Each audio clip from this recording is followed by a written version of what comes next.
Hello and welcome back to the Engerati studio here at European Utility Week. I'm joined now in the studio by Svetlana Grant, who is the Smart Cities and Connected Living Program at the GSMA. Svetlana, firstly, welcome to the studio. Thank you for making the time. Thank you.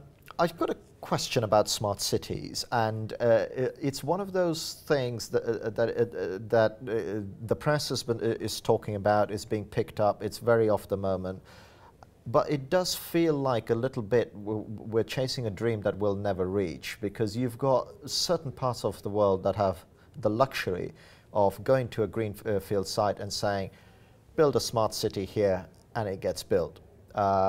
Most of the great cities of the world aren't like that, you know, Paris, London, New York, you name it. What's your take on where this smart city thing is heading? In a way, for me, the smart city ideal is a little bit similar to the smart home ideal. You have this combination of different connected devices with intelligence sitting on top of these devices, everything talking to each other, and the end user, whether it's a municipality or a home user, for example, having a complete picture of what is happening. And in the home, what we see happening is there aren't homes necessarily that are getting all of their solutions. So you can be a little bit intelligent about your home energy management, or you can be a little bit intelligent about home security. And it's a very similar situation around the city. I've heard opinions that there are absolutely no smart cities at the moment, and then I've heard opinions that there are quite a lot, in fact.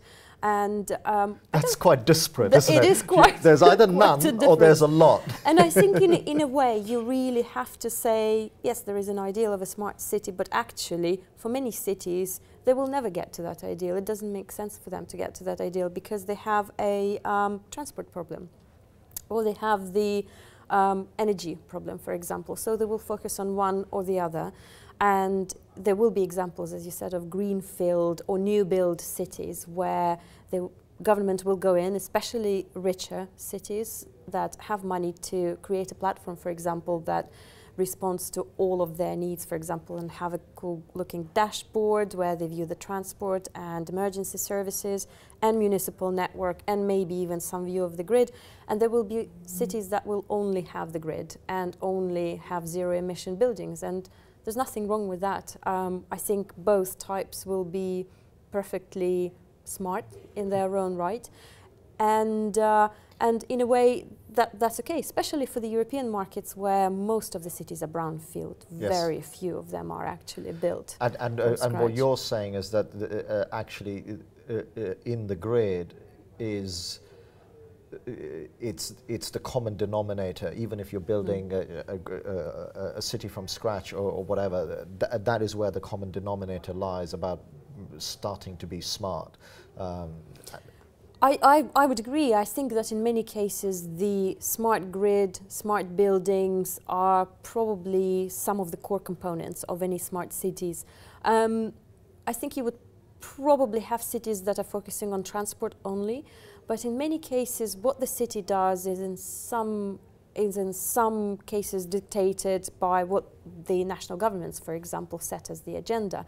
And in Europe, of course, it's 2020, and that means that every single city is thinking about how to reduce their CO2 emissions, how to improve their energy efficiency. Everybody is thinking about zero-emission buildings, for example. So I think for the European markets, at least, it will be the core component for every single smart city, with some added, smart harbour, smart stadium elements, smarter transport, and so on. Yeah. A variation will be endless. Yeah. And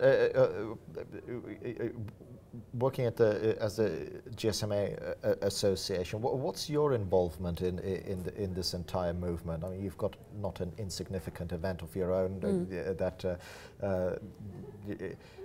Is it because you're starting to see an encroachment of telecoms into the whole area?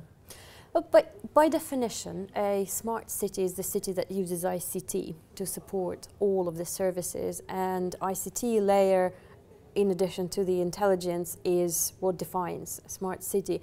Mobile and mobility in general are going to be probably key components to making the city smarter. And GSMA, as a trade association representing pretty much every single mobile operator globally, almost 800 of them, and over 200 companies in the broader ecosystem. Small then. Yes, yes, quite a significant organization. Yes. So right, it obviously sees this as the market where mobile is going to be omnipresent, similar as it is now. You know, every single end user has a handset. You know, well, you've got all the machine-to-machine stuff going on, haven't you? Exactly, and especially in, you know, you can't physically wire all that up. You need a transmission layer. Yep. So just going a bit tangentially, doesn't that put a huge pressure on spectrum? It could do, but it really, I mean, it really depends, and it depends on the application, and it depends on the vertical area. It also depends on how cleverly you use it. So if you look at the scenario of several million meters connected in the city, it could potentially be a lot of pressure on the existing network and use up potentially a lot of spectrum, but only if you do it in a non-optimized way, i.e. you have all of the devices talking at exactly the same time, and potentially this event coinciding with something else, all of the, I don't know, connected buses suddenly sending the signal at the same time. So you really need a confluence of events, and it just really takes a little bit of clever planning to avoid and stack up all of the readings, for example. And a lot of machine-to-machine applications aren't actually using all that much spectrum, and the amount of data that they're sending is quite really short, small. Yeah. So, if you do it in a good, optimized way, then you really avoid the problem. Well, the whole M2M space, we're segueing slightly, but I think it is relevant to all of this. That's another area where people have been saying, "Oh, this is the year for M2M. This is the year for M2M," and it kind of keeps evolving. It never quite gets there. I think there's always this lag between anticipation and where it is. Why do you think that is? Is it like a protocol issue, or is it just one of those things where, you know what, this is just going to be a slow burn? Well, traditionally, M2M has all been a very customized types of projects, very systems integrated driven projects, which means that you dealt with low quantities of devices, for example. And that is the reason why the market is, 100 million, kind of very hardcore M2M, sort of. But the last time I looked, and potentially bigger now if you start adding all of the connected devices such as e-readers and so on, much more kind of substantial in terms of the volumes.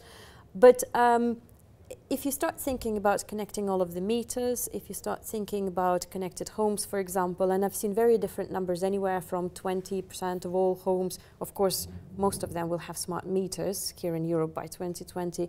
If a small share of them are going to have home energy management system with some element of mobile involved, then cellular M2M is going to be much bigger, and much bigger wireless M2M, generally M2M, non-cellular, is going to be significantly bigger. The challenge is to reach that point at which the smart home, for example, takes off. And that means reaching out to the mass market, and until that happens, so someone needs to consumerize the offering and really go out there. Who do you think is best placed to do that? Because I would argue that a lot of utility companies aren't necessarily the best, because this needs branding, packaging, marketing, and so on. But in my opinion, the companies that have really got that are the mobile companies. So surely, can you see a situation where a mobile operator effectively, this is pre-Blue Sky, takes over a utility and says, look, we'll take you over because we know how to do this packaging, and that's where we're going to go. So a merger and acquisition between a mobile operator and a utility, that'd be interesting. Well, actually, it probably isn't that far-fetched. So if you look at some of the examples, for example, in France, Orange and Veolia Water created a joint venture, which is M2O City. It's not exactly an operator taking over the utility, but it's actually a partnership that creates a completely new company which will be taking care of the smart water metering with a very interesting business model attached to it. So that sort of scenario is already in the market. And then for the rest of the home, it really depends on the entry point, because every single household is different. And for some it's going to be home energy management, for others it's going to be security, for others it's going to be home entertainment, and that's going to drive everything else. So in reality, it could be any number of companies that actually lead the entry to the smart home. It could very well be a mobile operator, or it could be a mobile operator supporting all of the platform and infrastructure for a different type of company, a security or a utility. In a way, it doesn't effectively matter. There will be operators who might consider going and becoming a service energy provider.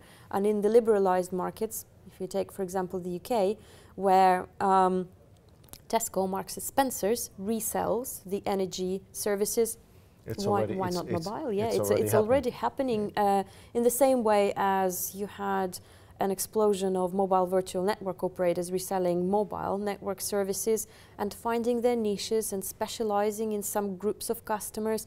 I think that would potentially be the way the smart home market takes off as well. Maybe it doesn't mean that, you know, all of UK's millions of households become smart at the same time. Maybe groups of them become smart, and they're catered to by different types of service providers. And you have these clusters of innovation and excellence. Svetlana, thank you very much for making the time. We've come to the end of the time we've got today. I've got one short question, if you can be brief, just before we finish off. You've been walking around the conference and digesting all the talks by the experts. What's the one thing that you would say has been a highlight in terms of something you've heard or seen? The main highlight for me has been to see actually smart home customer engagement discussed in real time as things that are already happening, and some thinking about how in practice to approach the customers. Not some sort of theoretical future view, but actually this is what is already starting to happen in the market. And to me, that is a very big step from, for example, the last year. Fascinating stuff. Thank you very much, Svetlana, and thank you for watching as well. More videos, more content, and the presentations as well from a number of energy events around the world are available on engerati.com, and look forward to seeing you again soon.